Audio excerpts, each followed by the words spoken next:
नमस्कार साथियों, एक और वीडियो में आपका एक बार फिर से स्वागत। तो साथियों, आज के वीडियो के अंतर्गत हम मनोविज्ञान के जो प्रमुख तथ्य हैं वन लाइनर, उन तथ्यों को इस वीडियो में पढ़ेंगे। कई बार यहाँ से सीधा क्वेश्चन है वो पूछ लिया जाता है। तो आइए शुरुआत करते हैं आज के वीडियो की और देखते हैं मनोविज्ञान के कुछ महत्वपूर्ण वन लाइनर तथ्य। तो पहला अपना जो फैक्ट है वो है मनोविज्ञान का जनक। तो साथियों, मनोविज्ञान का जनक है वो अरस्तु को माना जाता है। आधुनिक मनोविज्ञान का जनक, तो आधुनिक मनोविज्ञान का जनक साथियों विलियम वुंट को माना जाता है। मनोविज्ञान का वास्तविक संस्थापक किसे कहा जाता है? तो मनोविज्ञान के वास्तविक संस्थापक माने जाते हैं विलियम जेम्स। शिक्षा मनोविज्ञान का जनक थॉर्नडाइक को माना जाता है और पशु मनोविज्ञान का जनक भी थॉर्नडाइक को माना जाता है। और पशुओं पर प्रयोग करने वाला प्रथम मनोवैज्ञानिक, तो साथियों ये भी थॉर्नडाइक को माना जाता है।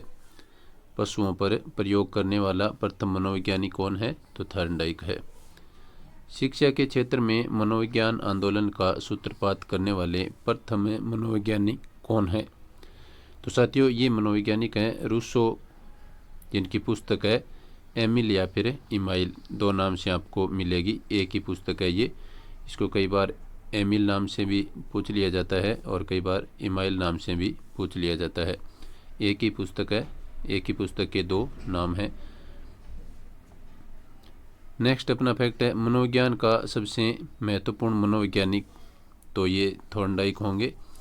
और 20वीं शताब्दी का सबसे महत्वपूर्ण मनोवैज्ञानिक स्किनर को माना जाता है। ये आप याद रखें, 20वीं शताब्दी का यदि महत्वपूर्ण मनोवैज्ञानिक आपको पूछे तो स्किनर आंसर करना है। और मनोविज्ञान का सबसे महत्वपूर्ण मनोवैज्ञानिक यदि सीधा पूछे तो थॉर्नडाइक उत्तर करना है।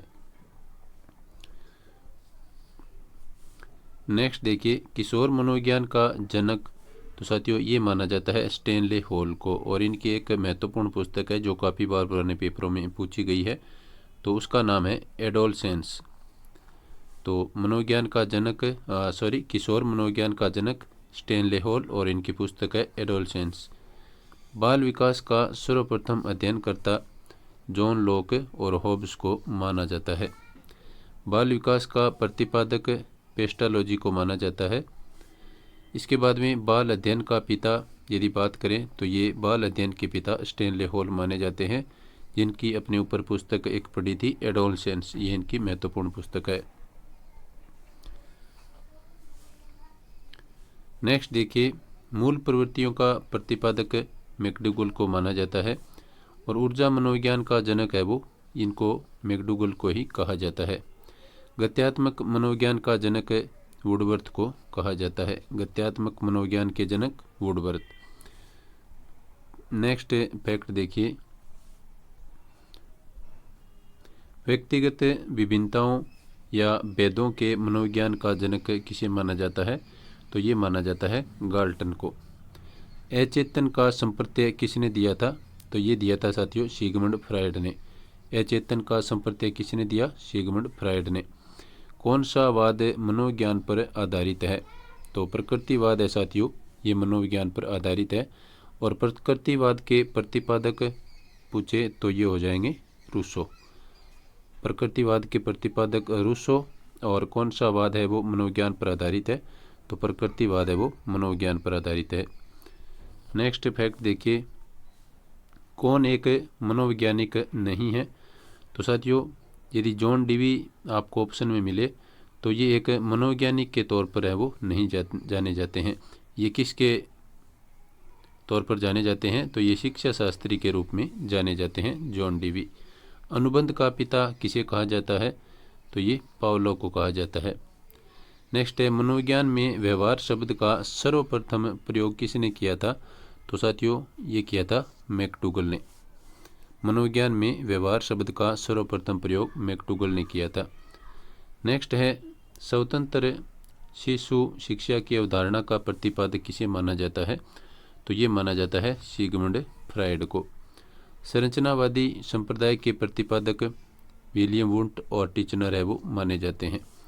प्रकार्यात्मक संप्रदाय के प्रतिपादक कौन माने जाते हैं? तो ये विलियम जेम्स माने जाते हैं। प्रेरकीय संप्रदाय के प्रतिपादक कौन माने जाते हैं? तो ये मैकडूगल माने जाते हैं। प्रेरकीय संप्रदाय के प्रतिपादक मैकडूगल। नेक्स्ट देखिए, व्यवहारवादी संप्रदाय के जनक या प्रतिपादक, तो ये वाटसन हो जाएंगे। ये काफ़ी महत्वपूर्ण है, पुराने पेपरों में बहुत बार ये पूछा जा चुका है। मनोविश्लेषण संप्रदाय के जनक कौन माने जाते हैं? तो साथियों, मनोविश्लेषण संप्रदाय के जनक सिगमंड फ्रायड।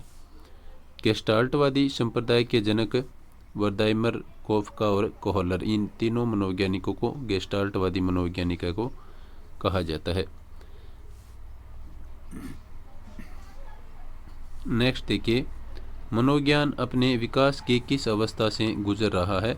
तो साथियों, वर्तमान में मनोविज्ञान है वो परिपक्व अवस्था से गुजर रहा है। शिक्षा मनोविज्ञान अपने विकास की किस अवस्था से गुजर रहा है? यदि आपको शिक्षा मनोविज्ञान पूछे तो शिक्षा मनोविज्ञान है वो शेषवावस्था से गुजर रहा है। ये आप अच्छी तरह से याद रखें। सीधा मनोविज्ञान पूछे तो परिपक्व अवस्था से, और शिक्षा मनोविज्ञान यदि पूछे तो शेषवावस्था से गुजर रहा है। इसके बाद में नेक्स्ट देखिए, एक स्वतंत्र विषय के रूप में शिक्षा मनोविज्ञान का विश्व में सर्वप्रथम अध्ययन किस देश ने किया? तो साथियों, ये किया था अमेरिका ने 1920 में। क्या किया था? एक स्वतंत्र विषय के रूप में शिक्षा मनोविज्ञान का विश्व में सर्वप्रथम अध्ययन अमेरिका ने किया था। और कब किया था? 1920 में किया था। तो ये था अपना एक छोटा सा वीडियो मनोविज्ञान के महत्वपूर्ण तथ्यों से संबंधित। उम्मीद है वीडियो आपको पसंद आया होगा, तो आप वीडियो को लाइक और शेयर अवश्य करें। वीडियो देखने के लिए सभी साथियों का धन्यवाद। नमस्कार।